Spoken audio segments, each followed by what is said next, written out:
السلام علیکم. وعلیکم السلام سر، کیا حال چال ہے؟ آواز آ رہی ہے خیریت سے میری؟ خیریت ہے؟ آپ ٹھیک ہیں میرے بھائی؟ جی الحمدللہ سر، شکر اللہ پاک کا، آپ سنائیں ٹھیک ہے؟ اللہ تعالیٰ آپ کو عزت دے. تھینک یو سر.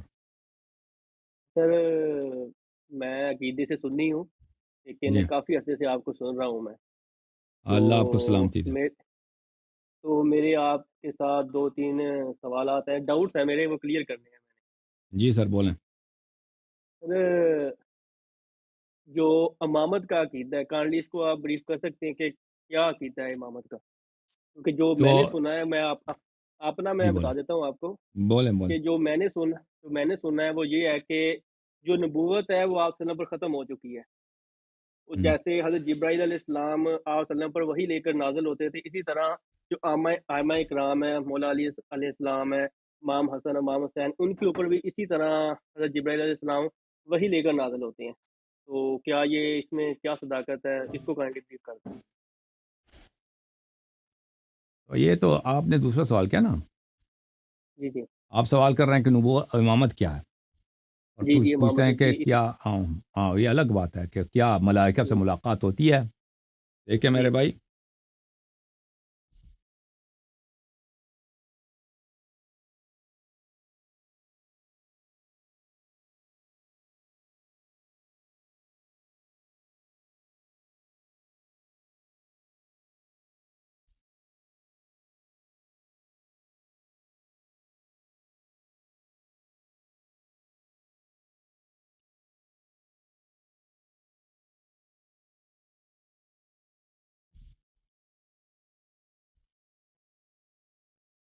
آپ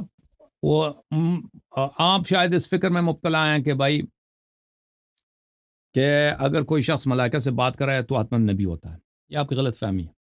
آپ کو قرآن اوکے مجید کا علم ہونا چاہیے کہ بہت سارے لوگ تھے، بہت سارے لوگ ہیں جنہوں نے انبیاء علیہ الصلوۃ والسلام سے بات کی ہے. صحابہ تھے جو اب انبیاء الملائکہ سے گفتگو کی ہے، اور کوئی ان کو نبی نہیں کہتا. مثلا میں آپ کو خدمت میں عرض کروں، قرآن مجید میں سورہ ہود میں ملاحظہ فرمائیے، اعوذ باللہ من الشیطان الرجیم وَلَقَدْ جَاءَتْ رُسُلُنَا إِبْرَاهِيمَ بِالْبُشْرَى قَالُوا سَلَامًا. ہمارے ملائکہ ابراہیم علیہ السلام کے پاس خوشخبری کے ساتھ، وَامْرَأَتُهُ قَائِمَةٌ فَضَحِكَتْ فَبَشَّرْنَاهَا بِإِسْحَاقَ. ملائکہ سے کس کی گفتگو ہوئی ہے؟ جناب سارہ کی گفتگو ہوئی ہے. وہ کڑی ہے، وہ ہنس پڑی ہے. جی سر جب ملائکہ نے بولا کہ ہم اللہ تعالیٰ آپ کو بیٹا عنایت کرے گا، تو وہ ہنس پڑی ہے. تو ہم نے فبشرناہا، ہم اللہ کہتا ہے ہم نے بشارت دی کس کو؟ سارہ کو. اب کوئی کہتا ہے کہ سارہ نبی ہے؟ کوئی نہیں کہتا. جی بالکل سارہ فبشرناہا باسحاق، ہم نے اس کو بشارت دی ہے کہ ہم آپ کو اسحاق دیں گے، اور اسحاق کا بھی ایک بیٹا ہوگا، اس کا نام یعقوب ہوگا. ٹھیک ہے. اوکے سر قالت یا ویلتا اعلد وانا عجوز وهذا بعلی شیخا. اس نے کہا واہ کیا مصیبتا، میں تو بڑھیا ہوں، میں تو ایک بڑھیا عورت ہوں، میری اولاد ہوگی، اور میرا جو شوہر ہے وہ بھی تو ایک بوڑھا آدمی ہے. حضرت ابراہیم علیہ السلام 120 سال روایات میں، آپ لوگوں کی کتب میں 100 سال سے ان کی عمر زیادہ ہے. ان هذا لشیء عجیب، یہ تو بہت عجیب بات ہے. قالوا اتعجبین من امر اللہ، ملائکہ نے ان سے اتعجبین، ملائکہ نے خود ان سے خطاب کیا کہ کیا آپ اللہ کے حکم سے تعجب کر رہے ہیں؟ اوکے. تو جی کیا سر پتا چلا کہ یہ ملائکہ نے ان سے گفتگو کیا. اب کوئی مسلمان جی نہیں سر کہ اس آیت کو کوئی رد کرے تو کافر. بالکل سارہ کو کوئی نبی نہیں کہتا کہ اس کے نبی ہے. نبی کون ہے؟ ابراہیم علیہ السلام. اس کے بعد حضرت مریم کا دیکھ لیں، یہ سورہ مریم ہے. اس آیات کو آپ کبھی پرائیویٹ میں پڑھیں، آیت نمبر یہاں 16 سے شروع ہوتی ہے. جی سر فأرسلنا إليها روحنا فتمثل لها بشرا سويا قالت إني أعوذ بالرحمن منك إن كنت تقيا قال إنما أنا رسول ربك لأهب لك غلاما زكيا. حضرت مریم علیہ السلام حاملہ ہو گئی. بھائی شوہر ہے نہیں، ایک کواری اور لڑکی ہے، کواری ہے، باکرہ ہے. ہاں، اتنی بڑی بدنامی ہے، بدنامی کہ نہیں بھائی؟ بالکل سر وہ تو انبیاء کے گھر سے ہے نا، وہ تو بہت ہی پاک جی سر مقدس ہے، اس کی تو بڑی عزت ہے. اب یہ لڑکی جو ہمیشہ مسجد میں عبادت کر رہی ہے، اس کا کام ہی عبادت کے لیے، وہ بیچاری ہو گئی. تو اتنے بے عزتی کی بات، اتنے اللہ نے سخت امتحان لیا ان کا. تو اللہ نے جبرائیل کو بھیجا. جبرائیل نے ان سے گفتگو کی ہے، میں اللہ کی جانب سے نمائندہ ہوں، رسول ہوں، رسول یعنی پیغام لے کے آیا ہوں تاکہ میں آپ کو ایک بیٹا دے دوں. پھر وہاں پہ کنورسیشن ہے، لمبی کنورسیشن ہے، آپس میں گفتگو کر رہے ہیں. تو کوئی نہیں کہتا کہ مریم جو ہے نبی ہے. اچھا آپ کی خدمت میں عرض کروں، اس طرح حضرت موسیٰ علیہ السلام کی والدہ ہیں، ملاحظہ فرمائی وَأَوْحَيْنَا إِلَىٰ أُمِّ موسیٰ، ہم نے موسیٰ علیہ السلام کی والدہ کو وحی بھیجا ان ارضعیہ کہ اس بیٹے کو دودھ پلا دے.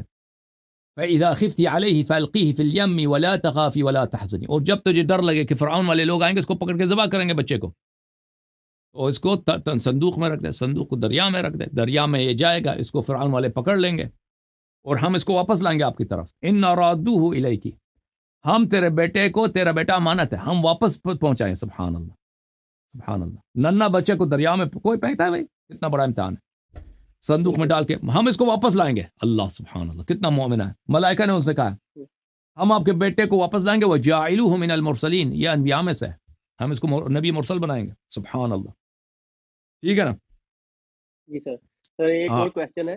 اچھا تو میرے ایک منٹ ابھی میں اس کو، کیونکہ یہ سوال بڑا اہم ہے اور یہ آپ کا جو مستری صاحب ہے نا یہ اس طرح فائب پہن رہا ہے کہ شیعوں جو ہے ختم نبوت کے قائل نہیں. اب بے وقوف، تو نبوت کا معنی نہیں سمجھتا. احمق مستری، تو نبوت کا معنی نہیں سمجھتا. نبوت کوئی بھی ملائکہ سے بات کرے تو اس کا مطلب یہ نہیں ہے کہ وہ نبی ہوتا ہے. یہ صحیح بخاری ہے، صحیح بخاری چاپ دار احیاء التراث العربی، یہ سنہ 2001 میں چھپی ہے. یہاں پہ ملاحظہ فرمائی، یہ صفحہ نمبر 619 ہے، 619 ہے، یہ حدیث نمبر 3404 ہے. اس میں باب حدیث ابرص واعمى واقرع من بنی اسرائیل. یہاں پہ ایک کہانی ہے، یہ حدیث ہے. بنی اسرائیل میں 3 آدمی تھے، ایک تھا لیپریسی کی بیماری تھی اس کو، ابرص، ایک تھا اندھا اور ایک تھا گنجا، ہنڈ، اس کے بال نہیں تھے. ان کی ملائکہ سے گفتگو ہوتی ہے، ملائکہ ان سے گفتگو کرتا ہے، ان کو ایک کو بال دے دیتا ہے، ایک کو شفا دے دیتا ہے، اس کو خوبصورت بن جاتے ہیں. پھر ان کا امتحان ہوتا ہے. یہ لمبی کہانی ہے، ملائکہ ان سے گفتگو کی. اب کوئی کہتا ہے کہ بھئی یہ جو ہے نبی ہے. اچھا ایک منٹ میں ایک اور واقعہ آپ کو دکھا دوں. جبرائیل صحابہ سب جبرائیل کو دیکھتے ہیں، جبرائیل کی باتیں سنتے ہیں. ملاحظہ فرمائیں، یہ کتاب ہے صحیح بخاری، چاپ دار احیاء التراث العربی، سنہ 2001 میں چھپی ہے. یہاں پر یہ ہے کون سی کتاب ہے؟ باب سؤال جبرائیل عن النبی صلی اللہ علیہ وآلہ وسلم. نبی صلی اللہ علیہ وسلم سے جبرائیل، کتاب العلم میں شروع میں جبرائیل جو ہے نبی صلی اللہ علیہ وسلم سے سوال کرتے ہیں ایمان کیا ہے وغیرہ وغیرہ. حدیث نمبر 50 ہے بخاری میں. ابو ہریرہ کہتے ہیں نبی صلی اللہ علیہ وسلم ایک دن ہمارے باہر آئے تھے، ہمارے ساتھ تھے، جبرائیل آئے. جبرائیل نے نبی صلی اللہ علیہ وسلم سے پوچھا ایمان کیا ہے، پیغمبر نے جواب دیا. پھر جبرائیل نے پوچھا اسلام کیا ہے، پیغمبر نے جواب دیا. پھر پوچھا احسان کیا ہے، نبی صلی اللہ علیہ وآلہ وسلم نے جواب دیا. پھر پوچھا قیامت کب ہے، جواب دیا. یہ جب چلا گیا جبرائیل وہاں سے تو نبی صلی اللہ علیہ وسلم نے کہا ہذا جبرائیل جاء يعلم الناس دینہم. یہ جبرائیل تھے، یہاں آئے تھے، وہ سوال کر رہے تھے، آپ لوگوں نے سنا، وہ جبرائیل تھے. یہ جبرائیل کو سب نے دیکھا، صحابہ نے، وہاں پہ مجمع تھا، پتہ نہیں 100 تھا، کتنے جتنے لوگ تھے سب نے دیکھا. سوال کیا ہے، اہم سوال کیا جبرائیل نے. حالانکہ جبرائیل کو پتہ ہے جبرائیل کو پتہ ہے اسلام کیا ہے. سوال اس لیے کر رہے ہیں تاکہ میں سوال کروں، پیغمبر صلی اللہ علیہ وسلم اپنے زبان اقدس سے جواب دے دیں تو لوگ سیکھیں گے. ٹھیک ہے نا، لوگوں کی تفہیم کے لیے. تو اب کوئی کہتا ہے کہ ابو ہریرہ صحابہ سب جو ہے نبی بن گئے، کوئی کہتا ہے اس بات کو قائل ہے. اچھا ملاحظہ فرمائیں، میں ایک اور آپ کو دکھاؤں. یہ کتاب ہے بخاری، چاپ دار احیاء التراث العربی. اس کتاب میں ملاحظہ فرمائیے صفحہ نمبر 655 میں حدیث نمبر ہے 3687. یہاں پر رسول اللہ صلی اللہ علیہ وآلہ وسلم نے فرمایا لقد كان فيما قبلكم من الامم محدثون. آپ سے پہلے والے امتوں میں محدث تھے جن سے ملائکہ گفتگو کرتے تھے. فإن يكن في أمتي أحد فإن عمر. اگر اس امت میں کوئی ہے تو عمر ہے. اگر اس امت میں کوئی محدث ہے جس سے ملائکہ گفتگو کرتے ہیں تو عمر ہے. ٹھیک ہے نا. تو اس کا مطلب کیا ہوا؟ اس کا مطلب یہ ہے کہ اس امت میں ہوں گے لوگ جن سے انبیاء ملائکہ گفتگو کرتے ہیں. اگلی حدیث اس سے زیادہ واضح ہے. لقد كان في من كان قبلكم من بني إسرائيل رجال يكلمون من غير أن يكونوا أنبياء. من غير أن يكونوا أنبياء. آپ سے پہلے بنی اسرائیل میں سے لوگ تھے جن سے ملائکہ گفتگو کرتے تھے، وہ نبی نہیں تھے، ملائکہ ان سے گفتگو کرتے تھے. اچھا فإن يكن في أمتي من أمتي منهم أحد فعمر، اگر میرے امت میں کوئی ایسا ہے تو عمر ضرور ہے، ٹھیک ہے نا؟ Okay sir. اچھا تو پتہ یہ چلا، میں وہ بھی دکھا دوں آپ کو ایک منٹ. اس عمران ابن حسین سے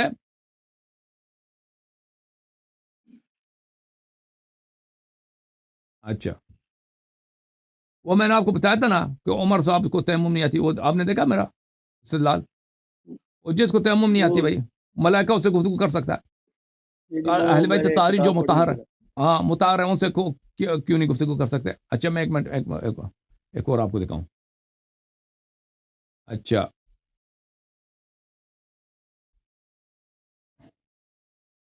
یہ جو ہے صحیح مسلم ہے، چاپ دار الفکر، کتاب 2003 میں چھپی ہے. یہاں پر حدیث دیکھیں، حدیث نمبر ہے 1226، صفحہ نمبر 581. عمران ابن حسین صحابی فرماتے ہیں وقد كان يسلم علي حتى اكتويت فتركت ثم تركت الكي فتركت ثم تركت الكي فعاد. کہتا ہے ملائکہ مجھ پہ سلام کرتے تھے، میں ان کا سلام سنتا تھا، پھر میں نے کیا کیا، مجھے بواسیر کی مرض لگی ہے، اس کو بواسیر ہو گیا تھا. بواسیر میں اس کو داغ سمجھتے ہیں نا، داغ لگاتے ہیں وہ حکیم وغیرہ داغ لگاتے ہیں، تو بواسیر کی وجہ سے میں نے داغ لگائی ہے. جب میں نے داغ لگائی تو ملائکہ نے سلام دینا چھوڑ دیا تھا، پھر میں نے داغ لگانا چھوڑ دیا تو ملائکہ پھر شروع ہو گئے مجھے سلام کرتے تھے. دیکھ کے ملاحظہ فرمائی. یہ اس حدیث کی شرح میں نووی صاحب کیا کہتے ہیں؟ صحیح مسلم بشرح النووی مجلد الرابع جزء الثامن چاپ دار الفکر 2000 میں چھپی ہے. یہ وہی حدیث ہے. اچھا 1226 اس کی شرح میں کہتے ہیں ومعنى الحديث، حدیث کا معنی یہ ہے أن عمران بن الحسين كانت به بواسير فكان يسير على المهمات وكان الملائكة تسلم عليه فكان يصبر على يصبر يسير نہیں يصبر ہے، ملائکہ اس کو بواسیر کا مرض تھا تو وہ اس درد پہ صبر کرتا تھا تو ملائکہ اس کو سلام کرتے تھے. فاكتوى فانقطع سلامه، جب اس نے داغ لگائی ہے تو ان کا سلام جو ہے وہ کٹ گیا، پھر دوبارہ وہ اس نے داغ لگانا چھوڑ دیا تو دوبارہ اس کا سلام شروع ہو گیا. تو بہرحال یہ عرض ہے. بسم اللہ کریں، بول اگلا سوال. اچھا سر، دوسرا کوشچن یہ ہے کہ میں نے بک پڑھی ہے سلیم ابن قیس الہلالی رحمۃ اللہ علیہ کی نا، تو آپ کی نظر میں وہ جو بک ہے اتھینٹک بک ہے؟ بالکل. اوکے، جو اس میں لکھا ہوا ہے اس کے اوپر میں بات نہیں کرتا آپ سے، لیکن اس میں ایک تو کوشچن ہے میرے، تو اس کی جو آخری حدیث ہے میں نے پڑھی ہے، میں نے جو P D F download کیا تھا 145 پیجز کا تھا وہ نا، اردو میں. تو اس کی جو آخری حدیث ہے وہ میری سمجھ میں نہیں آئی، وہ والی اس میں جو آپ میرے خیال سے وہ خود سے ہی بیان کر رہے ہیں وہ والا، انہوں نے سند نہیں بیان کی اس میں وہ مولا علی علیہ السلام کی شان کو بیان کر رہے ہیں کہ قیامت والے دن بتا رہے ہیں کہ وہ میں فیصلہ کروں گا، مولا علیہ السلام کے حوالے سے بتا رہے ہیں کہ حضرت علی علیہ السلام فیصلہ کریں گے، جنت دوزخ کا فیصلہ کریں گے، میں جنت میں لوگوں کو داخل کروں گا، میں دوزخ میں کروں گا، اس طرح کا اس کا کچھ مفہوم بنتا ہے. تو کائنڈلی وہ تھوڑا سا کلیریفائی کر دیں کہ وہ تو یہ حدیث میں بہت زیادہ ہے. دیکھیں او علی الاعراف رجال یعرفون کلا بسیماہم، ایک منٹ میں کتاب لیتا ہوں بھائی، مجھے نہیں معلوم آپ کس حدیث کی بات کر رہے ہیں، لیکن یہ حدیث شیعہ کتب میں بہت زیادہ ہے اس طرح.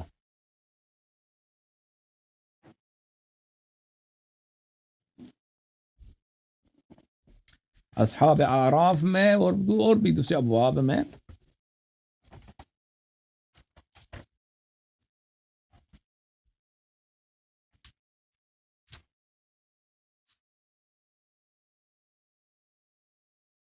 میرے پاس جو سلیم کی کتاب ہے اس میں آخری حدیث اس طرح نہیں ہے جو آپ فرما رہے ہیں.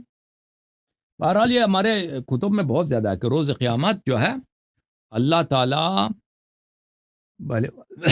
امیر المؤمنین علیہ الصلاۃ والسلام کو یہ اختیار دیں گے کہ جس کی وہ شفاعت کریں اس کو جنت داخل کریں، اور اہل بیت علیہ السلام کا بھی یہ اختیار ہوگا، اور بلکہ شیعوں کا اختیار ہوگا، نہ صرف اہل بیت، شیعوں کا بھی، جو صالح شیعہ ہیں وہ بھی یہ کر سکیں گے کہ اپنے گاؤں والے شہر والے دوستوں کو 50-100 جتنا چاہیں ان کو جنت داخل کریں، جہنم سے نکال دیں.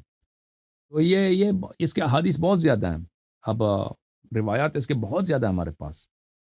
یعنی بہت زیادہ تعداد ہے اس کی، مختلف قرآن کی جو مختلف آیات ہیں اس کے ذیل میں ائمہ اطہار علیہ السلام کی یہ باتیں ہیں. ائمہ علیہم الصلاۃ والسلام، حضرت فاطمہ الزہرا سلام اللہ علیہا، امیر المؤمنین علیہ الصلاۃ والسلام شفاعت کریں گے، لوگوں کو جہنم سے نکالیں گے، جنت داخل کریں گے. یہ بہت زیادہ ہے. جی ہاں. سر اسی کتاب میں ایک حدیث تھی کہ جو آپ صلی اللہ علیہ وسلم نے فرمایا تھا کہ میری عمر کے 70 فرقے بنیں گے، اس میں ایک جنت میں جائے گا اور 72 فرقے دوزخ میں جائیں گے. اور جی اسی میں حدیث ہے کہ حضرت امیر المومنین مولا علیہ السلام نے فرمایا تھا کہ ان 73 فرقوں میں 12 فرقے میرے شیعہ کے ہوں گے. جی ہاں تو بالکل. بھیا مسلم اگر میں کہتا ہوں آج کہ میں شیعہ مذہب کو ایکسیپٹ کرنے کے لیے تیار ہوں، تو مجھے کیسے پتہ چلے گا کہ ان 12 فرقوں میں سے کون سا فرقہ حق پہ ہے؟ تو حق و باطل کا معیار قرآن اور سنت ہے، ٹھیک ہے نا. شیعوں کے ٹھیک ہے. درمیان جو اختلافی باتیں ہیں اس میں جو حکم ہے، جو معیار ہے، اہل بیت طاہرین علیہ السلام ہے. شیعوں کے درمیان جو اختلاف ہیں اس میں آپ کو دیکھنا ہوگا کہ قرآن سنت کس بات پر ہے، ٹھیک ہے نا. جو بھی جس بھی مسئلے پر، چاہے وہ لوگ کم ہوں، فقیر ہوں، پیسے والے ہوں، اس سے فرق نہیں پڑتا. عدد تو ہے، کوئی معیار نہیں ہے کہ عدد زیادہ ہے. وہ شیعہ بیوقوف ہے نا، وہ کہتے ہیں کہ یہ ہمارے مولوی جو ہیں یہ کی تعداد زیادہ ہے، ان کے پاس پیسے ہیں، یہ بوڑھے ہیں، کہتے ہیں سیستانی بوڑھے ہیں تو یہ صحیح کہتے ہیں اس نے 70 سال پڑھی ہے، یہ تو صحیح کہتا ہو. وہ دلیل ولیل اس کے پاس کوئی، سیستانی کی کتابوں میں کوئی دلیل کچھ بھی نہیں ہے. وہ کہتے ہیں یہ بوڑھا ہے، بس یہ بزرگ ہے. حالانکہ اس نے بزرگی میں اس نے کیا کیا ہے وہ کوئی دلیل نہیں ہوتی کہ یہ بوڑھا ہے، وہ تو اس کی بات مان لیں.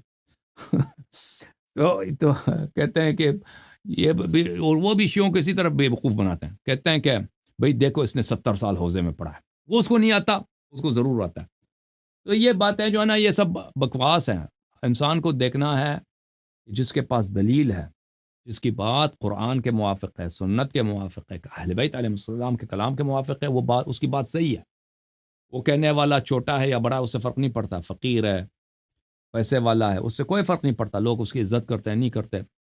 جو بھی بات دنیا میں دیکھیں، حق اللہ ہے، حق نبی صلی اللہ علیہ وآلہ وسلم اور اس کے اوصیاء ہیں. جو بھی بات انہوں نے کہی ہے وہ حق ہے. اب اگر اس بات کو اگر ایک کافر بھی دہرائے نا، وہ بات صحیح ہے.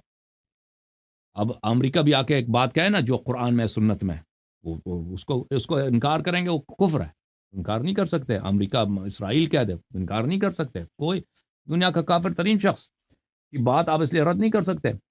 اگر وہ قرآن و سنت کے موافق ہے تو اس کو ماننا پڑے گا، تصدیق کرنا پڑے گا.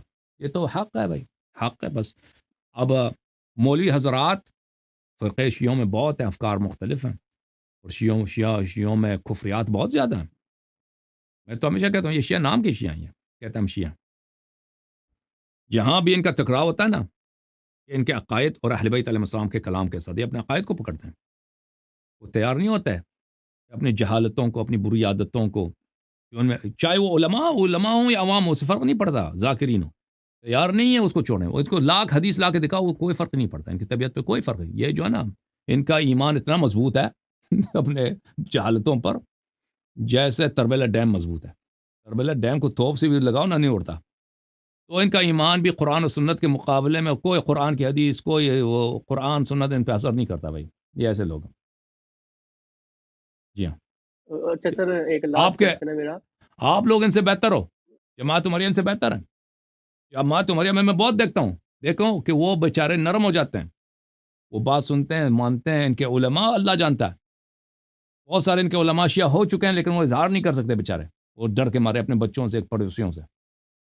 یہ بہت زیادہ ہے اس طرح. میں دیکھتا ہوں بالخصوص پاکستان میں، پاکستان کے جو اہل سنت ہیں، یہ تو اہل بیت علیہ السلام سے بڑی عقیدت رکھتے ہیں. لوگ ان میں نواسب ہیں لیکن وہ کم ہیں.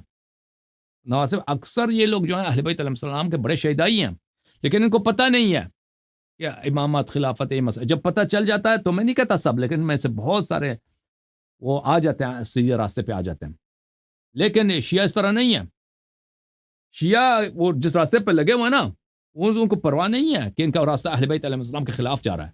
وہ اپنے بدعتوں پر، جہالتوں پہ اصرار کریں گے. ان میں سے کم ہوں گے جو چھوڑنے پہ تیار ہوں. یہ بڑا عجیب بات جو مجھے نظر آئی، یہ بات نا بہت عجیب ہے، اور یہ بہت ڈرنے کا مقام ہے اور خوف کا مقام ہے. اور یہ جو ہے، یہ جو بھی انسان اپنی بدعت پہ اصرار کرتا ہے، وہ انسان کو ایک نہ ایک دن کافر بنا لیتا ہے. اس کا آخر کار کفر کی طرف چلا جاتا ہے، کیونکہ اس کا نتیجہ یہ ہوگا کہ آپ اہل بیت علیہ السلام کا انکار کرو گے. ان کی بات کا انکار کریں، ان کی حدیث کا انکار کریں، یا خود ان کا انکار کریں، بات ایک ہی ہے. جی سر بولیں. سر میرا لاسٹ کویشچن ہے. میرا ایک دوست ہے، اہل تشیع ہے، وہ مجھے بتا رہا تھا کہ اگر آپ اہل تشیع بنتے ہیں، شیعہ مذہب قبول کرتے ہیں، اہل بیت علیہ السلام کا مذہب قبول کرتے ہیں، تو آپ کو تقلید کرنی ہوگی. وہ آئی تھنک آیت اللہ سستانی صاحب کا اس کی تقلید کرتا ہے وہ. تو اس حوالے سے آپ بتا رہے ہیں تھوڑا سا کہ اس میں تو میرے کتنی اسپیچز سچائی ہے دیکھ اور لیں بھائی. کیا حقائق ہے. یہ ایک تقلید، ایک مصیبت ہے کہ شیعوں کو پرواہ ہی نہیں ہے کہ یہ کہتے ہیں ہم شیعہ نا، لیکن ان کو پرواہ نہیں ہے کہ اہل بیت علیہ السلام کے فرامین کیا. ان کے علماء کو بھی پرواہ نہیں ہے، ان کو پتہ ہی نہیں ہوتا ان کے علماء کو کہ مثلا تیمم میں، نماز میں حدیث کیا پتہ، سنت کیا، وہ پتہ نہیں ہوتا. پڑھتے نہیں زندگی میں، 40 سال 50 60 سال عمر گزرتا ہے، نہیں پڑھتے. وہ بس یہی رٹ لگاتے ہیں سیستانی نے کیا بولا، وہ اس کو حجت سمجھتے، حدیث کو نہیں حجت سمجھتے. تو یہ ایک بڑا کفر ہے، بڑا فتنہ ہے. ٹھیک ہے نا. تو اب میرے اسپیچز ہیں تقلید کے موضوع پر، اگر آپ اس کو دیکھ لیں، اور مناظرات بھی ہیں اس چینل پہ. تو یہ مولوی جو ہیں، شیعہ مولوی جو ہیں، اتنے میرے سپورٹر تھے، بہت زیادہ. میں ان کے آنکھوں کا تارا تھا. تو ایک تو میں نے ولایت فقیہ کو نہیں مانا، اور میں نے ان کا انکار کر دیا، تو بہت سارے میرے خلاف ہو گئے. تو پھر میں نے جب اجتہاد تقلید کو رد کر دیا، تو پھر یہ جو ہے یہ میرے پکے دشمن ہو گئے. لیکن وہ سب میرے شاگرد ہیں. ان کے بڑے سے بڑے مجتہد کو بھی لے کے نا، وہ میری تقریر کو سن کے مجھ سے سیکھتا ہے. میں ان سے نہیں سیکھتا، یہ مجھ سے سیکھتے ہیں. لیکن یہ جو ہیں وہ ناخلف شاگرد جو ہوتا ہے نا، حرامی ٹائپ کا شاگرد، سیکھتا ہے، استفادہ کرتا ہے، لیکن بات وہ جو ہے وہ نہیں کہے گا کہ ہم نے اللہ یاری سے سیکھا ہے. اور جا کے اپنے مجلس وغیرہ میں میرے باتوں کو دہراتے ہیں، لیکن وہ مجھے پھر لوگوں کے سامنے مجھے تکفیر کریں گے، مجھے تفسیق کریں گے، اس لیے کہ میں مراجع کو نہیں مانتا، اور میں مرجعیت اجتہاد کو اور لیکن جیسے آپ کے علماء نہیں آتے نا آگے گفتگو کریں، وہ بھی آگے کوئی نہیں آتا. وہ 1000 بہانے بنائیں گے، کہتے ہیں آپ اللہ یاری سے کیوں گفتگو نہیں کہتے وہ جاہل ہے، اسے کیا بات کریں. ٹھیک ہے. تو انسان جاہل سے بھی بات کرتا ہے، کوئی بات نہیں، اتنا بھی تو جاہل نہیں ہوں. کم از کم قرآن پڑھنا تو آتا ہے. ان کو تو قرآن بھی نہیں پڑھنا آتا نا. ان کا آیت اللہ آیت آپ نے دیکھا ہوگا قرآن پڑھتے ہوئے، دیکھا ہے نا اس کو. چلو مان لیا کہ جاہل ہوں، کوئی بات نہیں. انسان جاہل، پیغمبر صلی اللہ علیہ وسلم کوئی رد کرتے تھے کہ میں جاہل سے بات نہیں کرتا؟ یہ کوئی سنت ہے؟ کبھی کسی نبی نے کسی سے اس لیے انکار کیا کہ میں جاہل، یا کہتا ہے ایجنٹ ہے. بھائی ان کا جو بھی دشمن ہوتا ہے نا، وہ ایجنٹ ہوتا ہے. ایجنٹ دشمن کیا، ان کا جو بھی مخالفت کرے نا، چھوٹی سی فوراً ٹپا آ گیا گئی، یہ جاسوس ایجنٹ ہے. پتہ نہیں ان پہ کہاں سے وہی نازل ہوتی ہے کہ ان کو پتہ ہے سب اندر کی باتیں، پردے کی باتیں. ان کو پتہ ہے کہ کون جاسوس ہے، کوئی نہیں، کون نہیں ہے. جی بسم اللہ، مزید بولیں. اچھا سر، کیا آپ کوئی بک ریفر کر سکتے ہیں عقائد کے ریلیٹڈ؟ یہ مصیبت یہ ہے کہ میں ایک ایسے جگہ پہ رہتا ہوں کہ یہاں پہ اردو نہ کوئی بک سٹور ہے، نہ کوئی لائبریری ہے، اور نہ میں اردو بکس پڑھتا ہوں. دیکھیں میں آپ کو بتا دیتا ہوں، دیکھیں یہ حق الیقین علامہ مجلسی کی بہت اچھی کتاب ہے. حیات القلوب علامہ مجلسی کی کتاب ہے، بہت اچھی ہے. حلیۃ المتقین، یہ آداب پر دن رات کے جو مستحب باتیں ہیں، انسان کپڑا کیسا پہنے، سنت کی بات، یہ بہت بہترین کتاب ہے حلیۃ المتقین. جلاء العیون علامہ مجلسی رحمۃ اللہ علیہ کی 14 معصومین علیہ السلام کی زندگی پر بہت اچھی کتاب ہے، جلاء العیون حلیۃ المتقین. حیات القلوب تقویٰ مواعظ پر کتاب ہے، مواعظ پر کہ انسان تقویٰ اختیار کرے، اللہ سے کیسے ڈرے. ٹھیک ہے نا. رسول اللہ صلی اللہ علیہ وسلم کی وصایا ہے اس میں. اور عقائد میں ان کی کتاب عین الیقین ہے. یہ کتابیں آب حیات ہیں، یہ کتابیں آب حیات ہے، اہل بیت علیہ السلام کے مذہب سے خالص آب حیات، جو آپ کی نور، جو آپ کے ایمان کو زندہ کر دیتی ہیں، ایسی کتابیں. اسی طرح کتاب ہے حدیقۃ الشیعہ، بہترین کتاب ہے حدیقۃ الشیعہ، بہترین. پھر جب آپ عربی زبان میں آ جاتے ہیں، یہ کتابیں مجھے لگتا ہے اکثر اردو زبان میں ترجمہ ہو چکی ہیں، جن کا میں نے ذکر کیا ہے. البتہ ان ترجمہ میں بعض جگہ اغلاط بھی ہیں، لیکن اکثر صحیح ہیں. تو اس کا مطالعہ کریں انشاءاللہ. اوکے میرے بھائی. اوکے سر، جزاک اللہ. اللہ آپ کو عزت دے. Thank you sir, thank you.